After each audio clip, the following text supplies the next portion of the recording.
Welcome sa Dries TV. Kung interesado ka sa ganitong news, huwag kalimutang isubscribe ang ating YouTube channel. Maraming salamat! Welcome back again sa ating YouTube channel mga kakimpaw, and sa update natin ito ang pag-uusapan natin ay tungkol sa mga importanteng kaganapan kina Kim and syempre kay Paolo Avellino. Pero bago po ang lahat, maraming salamat sa inyong patuloy na pagsuporta at pagsubaybay sa mga daily update natin.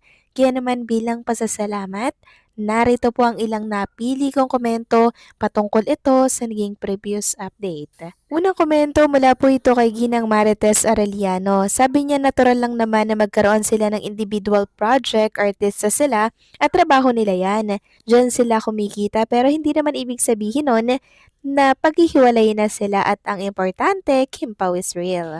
Yes, tama po kayo dyan, Ginang Marites Arellano. Hindi naman ibig sabihin na magkakaroon po ng individual project si Kim and Paula Avellino, paghihiwalayin na sila. Baka nakakalimutan natin na artista po si Kim and Paula Avellino at dito nga naman po sila kumikita. And alam naman natin na noon pa man mga kakimpaw, si Paolo Avellino po talaga namang nagkakaroon talaga siya ng mga single project na kung saan wala naman siyang kapartner doon. Kinukuha lang talaga siya kasi siya po ang fit sa isang role, di ba? And syempre ganoon din si Chinita Princess. Pero ang good news naman dyan mga kakimpaw, magkakaroon ulit ng project together si Kim and Paolo Avellino. Pero bago mangyari yon, meron silang individual project. Iba ito mga kakimpaw, hindi ito yung parang love team, ganyan. Dahil kilala naman natin mag-alaga po ng love team ang ABS-CBN, hindi po ba? Talagang alaga nila yan at hindi po nila yan bibigyan ng ibang pareha hanggat malakas po ang tambalan. Alam naman natin ang Katniel, di ba mga kakimpaw, hindi talaga yan binitawan ng ABS-CBN. Inilagaan nila yan. Katulad din po yan ni Kim and Paolo Abilino. Kaya be patient lamang po at lawakan natin ang ating pangunawa kay Kim and Paolo Abilino dahil sila po ay mga artista dahil dyan sila kumikita. So maraming salamat sa komento, Ginang Marites Arellano. God bless po sa inyo and mag-iingat kayo palagi.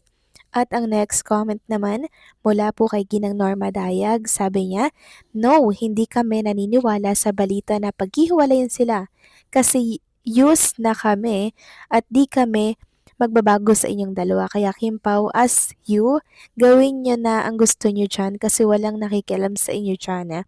God bless them both. So wala naman pong magpapahiwalay kay Kim and Paula Avellino kasi alam na natin at subok na natin ang tambalan po ng Kim Pao. Talagang malakas sila sa masa. Sabi nga po ng isang netizen, ako ang ABS-CBN, hindi susugal yan sa hindi siguradong kikita. Kay Kim at Paolo, they struck gold with their tandem. Hindi bobo ang management ng ABS-CBN. Tumatabo sila ng pera sa Kim Pao. Sa ngayon, walang sinasabi sinumang tandem, itapat nila. Kim Pao is in its supremacy. Yes, tama po mga Kim Pao. Hindi po BO-BO ang ABS-CBN para isugala si Paulo or si Kim Cho na iba po ang kanilang kapareha. Kasi subok na nga nila ang tambalang Kim Pao. 'Di ba? Ilang beses na po yan nila nagawa ng project and talaga naman pong patok sa masa.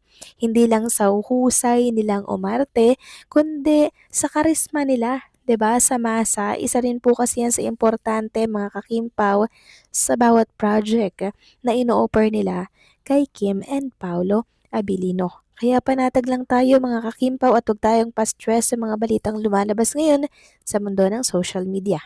Samantalang next topic naman tayo, pag-usapan natin mga kakimpaw ang napansin nga po ng ilan mga fans sa post ni Chinita Princess tungkol nga po ito sa pag-celebrate ng Pasko.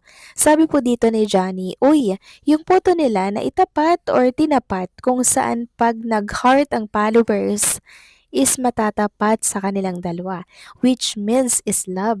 Sensya na sa dilulo, thinking ko who is with me, Kim Paulandia. Actually, marami ang nakapansin yan na talagang tinapat po sa puso itong picture nila ni Paula Avellino, and syempre nag-insert ng extra effort si Kim Cho dyan, inedit niya, nilagyan niya po ng frame. Tingnan nyo Yung picture lang nilang dalawa ni Paolo Avellino, yung naka-white ng background, very pure and genuine ng love, yun kaya yun. Tapos meron pang ano dyan, oh, parang highlight na color white. So talagang extra special yung picture nila dito ni Paolo Avellino. Samantalang nawindang naman ang mga Kimpaw Nation nang mapanood at makita nga po nila itong inilabas po ng Prime Video Philippines. 1 day ago lang to mga kakimpaw at alam naman natin na nung Friday pa po tapos or ang grand finale ng The Alibay. Tapos nag-post po ang Prime Video Philippines ng ganito. May Noche Buena, may parol at mga pasabog na revelasyon. Unti-unti na tayong nalalapit sa pagtatapos ng kwento ni Stella at Vincent. Then may kalakip po itong video mga kakimpaw ng mga cast. Sabi nga po ni Sophia dito, dahil hindi pa natatapos ang mga sorpresa, meaning meron pa tayong dapat abangan. Sabi pa dito, a special present is coming for all of you. Take note ha, nung nakarang Friday pa po tapos ang The Alibay. So 1 day lang to na i-post mga kakimpaw. Kaya ang tanong ng mga Kimpaw fans, meron pa ba tayo nga abangang sorpresang episode sa The Alibay? Sabi dito, may bagong episode ba? Mabubuhay ba si Vincent? Ano yung pasabog na revelasyon na yan? Sabi pa ng isa, wag naman po kayong paasa, ayoko pong mahopya. Kapag di pa nga tapos at may happy ending ang Binstel, nako po, merry po talagang Christmas at super happy and New Year. Mas lalo ko ulit-ulitin, di ko na kasi kaya, iyak pa rin ako. So hindi lamang po sa X ito usapan, maging sa Facebook po, pinag-uusapan din ng tungkol dito at umaasa nga po ang ibang mga Kimpaw fans na may panibagong episode na ilalabas ang Prime Video PH na sorpresa.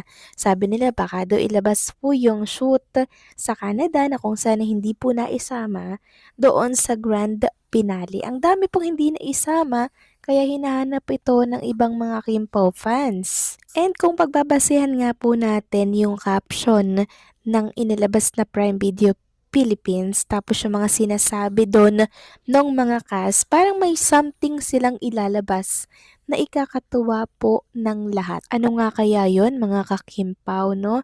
Parang possible na ilabas ito ay bago magbagong taon kasi something pasabog daw na sorpresa eh. Sana nga po panag-inip lang yung nangyari kay Vincent, 'di ba? Tapos maling mabubuhay, tas happy ending sila sa Canada. Sana maging ganon yung ending tapos may part 2 para nang sa ganon na hindi po mahirapan ang writer at director na gawan ulit ng second season or kwento itong The Alibay bilang part 2. 'Di ba? So abangan natin yan. Kayo ba mga kakimpaw, ano po ang instinct nyo dito? Please comment down below and syempre don't forget to like, share, comment, and subscribe.